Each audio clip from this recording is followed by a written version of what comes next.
और प्रधानमंत्री नरेंद्र मोदी आज वीडियो कॉन्फ्रेंसिंग के माध्यम से गुजरात के भुज में के पटेल सुपर स्पेशलिटी अस्पताल राष्ट्र को समर्पित करेंगे। इस अस्पताल का निर्माण श्री कच्छी लेवा पटेल समाज भुज द्वारा किया गया है। ये पूरे कच्छ में पहला धर्मार्थ सुपर स्पेशलिटी अस्पताल है। ये कुल मिलाकर 200 बेड वाला अस्पताल है।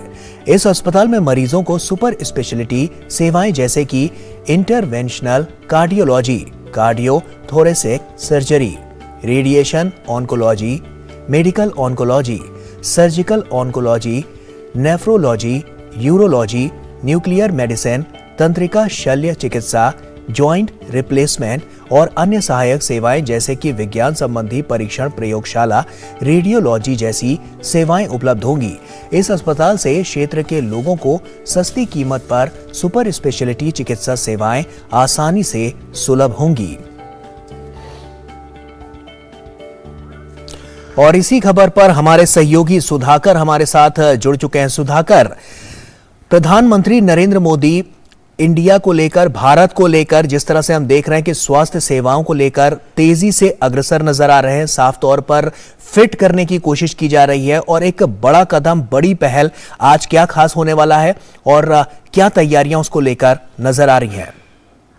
देखिए, बहुत महत्वपूर्ण है गौरव, और खास तौर से इसलिए हम जानते हैं कि बीते 6-7 वर्ष अगर देखें तो किसी एक चीज पर बहुत ज्यादा फोकस रहा है तो वो स्वास्थ्य का क्षेत्र रहा है। और आपने प्रधानमंत्री मोदी को सुना होगा, कोविड काल में उन्होंने वन हेल्थ वन वर्ल्ड की बात की थी, और ठीक यही सोच उनकी भारत को लेकर है, वन इंडिया वन हेल्थ। और इसका सीधा मतलब ये है कि जो अफोर्डेबल हेल्थ केयर है वो सिर्फ महानगरों या शहरों तक ही नहीं सीमित हो, वो देश के हर हिस्से में पहुंचे, दूर दराज के इलाकों में पहुंचे, ब्लॉक तक पहुंचे, गांव तक पहुंचे, और लोगों को अपने जिलों से बाहर क्रिटिकल हेल्थ केयर के लिए, गंभीर बीमारियों के लिए नहीं जाना पड़े। और कुछ इसी मकसद के साथ चाहे हेल्थ इंफ्रास्ट्रक्चर बनाने की बात हो, हेल्थ प्रोफेशनल्स तैयार करने की बात हो, या फिर सस्ती दवाओं की बात हो, लैब्स की बात हो, वो पूरा एक तंत्र तैयार किया जा रहा है। और निश्चित तौर पर कह सकते हैं कि आज जो ये कार्यक्रम है एक तरह से कच्छ के लोगों को एक अफोर्डेबल हेल्थ केयर, खासतौर से जो गंभीर बीमारियां होती है, चाहे किडनी की बीमारियां हो, न्यूरो से संबंधित बीमारियां हो, या अन्य इस तरह की जो यूरोलॉजी से संबंधित हो, हड्डी से संबंधित गंभीर बीमारियां हो, और क्रिटिकल हेल्थ केयर की जो सुविधाएं ये अस्पताल देगा। कच्छ पटेल लेवा समाज की तरफ से ये अस्पताल स्थापित किया जा रहा है, और उसमें जो खासतौर से वंचित तबके हैं उनको किफायती दर पर यहाँ इलाज मिल सकेगा। और ये पीएम मोदी के सोच से भी मेल खाता है, और सरकार की भी लगातार इसी क्षेत्र में, इसी दिशा में लगातार कोशिश हो रही है। गौरव, साथ ही साथ सुधाकर, चूंकि हम ये जानते हैं कि सरकार खुद भी चाहती है कि लोगों तक अच्छी और सुलभ स्वास्थ्य सुविधाएं पहुंच सके, मेरा सवाल ये कि सरकारी पहल अपनी जगह, लेकिन एक कच्छी सेवा पटेल जैसी संस्थाओं की तरफ से, एक प्राइवेट संस्थान की तरफ से इस तरह की सुविधाएं देना सरकार की सोच को भी कि जहां सरकार नहीं पहुंच पा रही है या फिर जहां सरकार अपने आप को नहीं डिलीवर कर पा रही है, वहां प्राइवेट संस्थान आए और वहां इन चीजों को लोगों के बीच पहुंचाए, इस नजर से इसको कैसे देखा जाए? निश्चित तौर पर बहुत महत्वपूर्ण है असीम, और खासतौर से देखिए सरकार जो प्रयास कर रही है उसमें एक तरह से उन प्रयासों को और मजबूती मिलती है जब प्राइवेट सेक्टर हो या जो इस तरह के सामाजिक संस्थान हो वो जुट जाते हैं, और निश्चित तौर पर ज्यादा ऑप्शन लोगों को मिलता है, ज्यादा एक तरह से सुविधाएं मिलती है, ज्यादा अवसर की अपने घर के पास उनको बेहतर इलाज की सुविधाएं मिल सके। और ये जो प्रधानमंत्री मोदी का आह्वान है, सबके प्रयास की बात वो लगातार कर रहे हैं, सबका साथ सबका विकास, सबके विश्वास के साथ सबके प्रयास की बात, और देश निर्माण की जो कोशिश है उसमें अगर सबके प्रयास की भूमिका रहती है, वो आगे बढ़ाया जाता, तो निश्चित तौर पर क्रांतिकारी बदलाव आते हैं। और निश्चित तौर पर हेल्थ सेक्टर की अगर बात की जाए, उसमें जो निजी क्षेत्र है, इस तरह के सामाजिक संगठन है, उनका भी बड़ा रोल है। लेकिन उसके अलग हम अगर देखें तो चाहे 1.5 लाख से ज्यादा हेल्थ एंड वेलनेस सेंटर जो देश में बनाया जा रहा है, उसमें से करीब 90,000 काम करना शुरू हो चुके हैं। 2014 के बाद से अगर देखें तो करीब करीब देश में मेडिकल कॉलेज की संख्या दुगनी हो गई। एक वक्त हम सिर्फ एक एम्स का नाम जानते थे, आज 22 एम्स या तो काम शुरू कर चुके हैं या काम शुरू करने वाले हैं। जो मेडिकल सीट्स की संख्या है देश में हेल्थ सेक्टर में, हमने देखा कि उसमें किस तरह की वृद्धि होगी। 1.5 लाख मेडिकल प्रोफेशनल हर साल डॉक्टर्स तैयार हो रहे हैं, एमबीबीएस हो या पीजी सीट की बात हो, लेकिन इसके साथ साथ ही अफोर्डेबल हेल्थ केयर तमाम लोगों को उपलब्ध हो। आयुष्मान भारत जैसी योजना जिसमें 55 करोड़ गरीबों को 5 लाख रुपए तक का मुफ्त इलाज हर साल मिलता है, लोगों को सस्ती दवाएं मिल सके, इसके लिए जन औषधि जैसी परियोजनाएं 8000 से ज्यादा उसके सेंटर देश में स्थापित किए जा चुके हैं। देश के लोगों का 13,000 करोड़ रुपए से ज्यादा का पैसा उसमें बचा है। आप देखिए, चाहे नी रिप्लेसमेंट की बात हो या स्टेंट का खर्च की बात हो, वो कितना मिडिल क्लास का पैसा उसमें बचा है।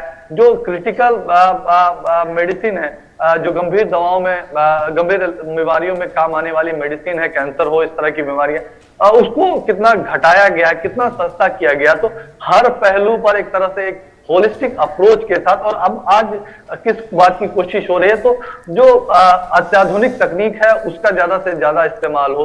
टेलीमेडिसिन को बहुत ज्यादा फोकस करके आगे बढ़ाया जा रहा है। आयुष के केंद्र हर ब्लॉक में, हर पंचायत में पहुंचे, उसको आगे बढ़ाया जा रहा है। प्रिवेंटिव हेल्थ केयर की बात की जा रही है।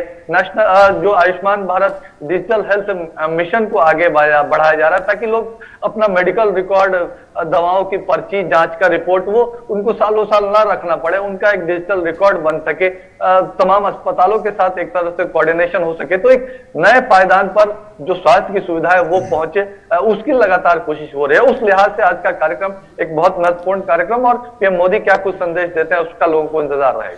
निश्चित तौर पर सुधाकर, क्योंकि तमाम जो सुविधाएं हैं वो अत्याधुनिक सुविधाएं यहाँ पर उपलब्ध कराई जा रही हैं। तमाम जो बड़े बड़े रोग हैं उनके लिए विशेषज्ञ यहाँ पर आएंगे। कितना अंतर नजर आएगा अगर हम पहले की चिकित्सा व्यवस्था को देखें और आज की चिकित्सा व्यवस्था को देखें? क्योंकि लगातार हमने देखा है कि प्रधानमंत्री नरेंद्र मोदी के नेतृत्व में बड़ी तेजी से ये काम हुआ है इस पूरे देश में, जगह जगह पर। ऐसे में अब जब हम भुज की बात करते हैं तो वहां के क्षेत्र, जो पूरा क्षेत्र है, वहां के जो लोग हैं, उनको कितना फायदा मिलने वाला है?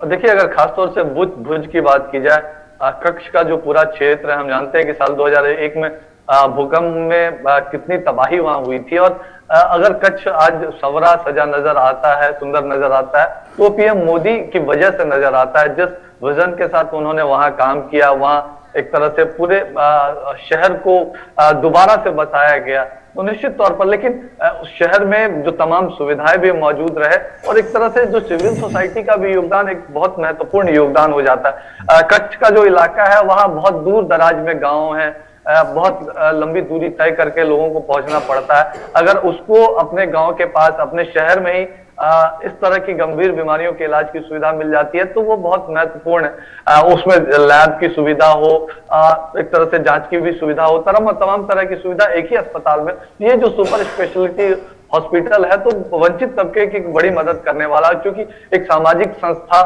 इस अस्पताल को चलाएगी, रन करेगी, तो लोगों को किफायती दर पर वो सुविधा मिल पाएगी। और पीएम मोदी का यही आह्वान है कि जहां भी इस तरह के सामाजिक संस्थाएं हैं, धार्मिक संस्थाएं हैं, वो इस तरह के केंद्रों के जरिए एक तरह से पॉजिटिव इंटरवेंशन सोसाइटी में कर सकती हैं। उनको आगे आना चाहिए, चाहे शिक्षा का क्षेत्र हो, स्वास्थ्य का क्षेत्र हो, पोषण का क्षेत्र हो, और स्किलिंग का क्षेत्र हो। और हम देख रहे हैं कि लगातार, खासतौर से गुजरात की बात की जाए तो गुजरात में इस तरह का कल्चर बहुत ज्यादा है। तमाम जो धार्मिक सामाजिक संस्थाएं इस तरह के कामों में लगी है, और उसकी वजह से जो स्थानीय समुदाय हो उसको बहुत ज्यादा फायदा होता है। पीएम मोदी का यही आह्वान है कि देश के हर क्षेत्र में इस तरह की सामाजिक संस्थाएं काम करे, आगे आए, और सरकार जो काम कर रही है उसको एक तरह से सपोर्ट करे, तो उससे एक सोसाइटी में, देश में एक बड़ा बदलाव आता है।